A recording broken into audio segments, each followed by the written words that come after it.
In this presentation, we will walk through the process of creating a GitHub account and setting up your presence as a developer on this platform. GitHub is essential for code hosting, collaboration, and showcasing your projects.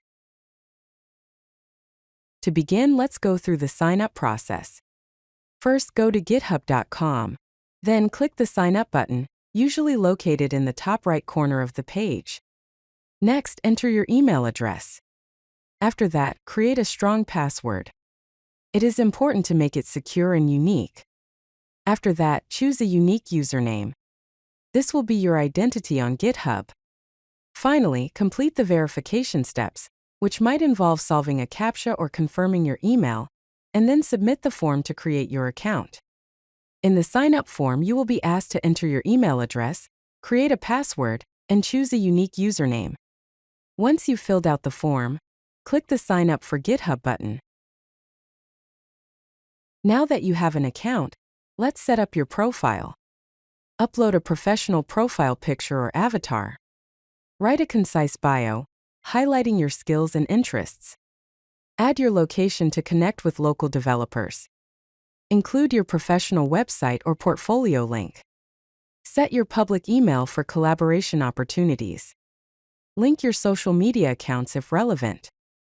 As seen, you can add your photo, developer name, username, bio, number of followers, and following. Let's discuss account security best practices. Use a strong, unique password with mixed characters. Enable two-factor authentication, also known as 2FA, immediately for added security. Review active sessions regularly to ensure no unauthorized access. Set up security alerts for suspicious activity. Add recovery methods such as a backup phone or email, in case you lose access. Regularly update personal access tokens. Here are some two-factor authentication methods. The first one is Authenticator app like GitHub, Google, Microsoft Authy, which is the recommended one. Next one is SMS authentication using verification code via text message, which is basic. Last and the most secure one is security keys like YubiKey, Titan Security Key. Now let's create your first repository. Click the plus icon in the top right corner. Select New Repository from the drop-down menu. Enter a repository name. Use hyphens for spaces. Add an optional description of your project. Choose public or private visibility, whether you want your code to be seen or kept for yourself.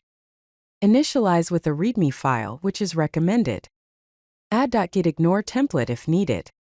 Click the Create Repository button. Now let's look at the repository preview on the slide. The repository name is My First Project, and visibility is public. There are 0 stars and 0 forks. The code in the repository says, "This is my first repository on GitHub. I'm learning how to use GitHub for version control and collaboration on software projects." Here are the next steps. Start repositories you find interesting to build your network. Follow developers whose work inspires you. Explore trending repositories in your field. Contribute to open source projects. Create documentation for your projects. Learn Git workflow for effective collaboration. Deploy projects using GitHub pages or actions. Here are some helpful resources. GitHub Docs, official documentation covering all GitHub features and workflows. GitHub Skills, interactive courses to learn GitHub through practical exercises. GitHub CLI, command line tool for working with GitHub from your terminal. Git Cheat Sheet, quick reference for common Git commands and workflows. If you like this video, hit that like button and don't forget to subscribe. Visit codelucky.com for more such useful content.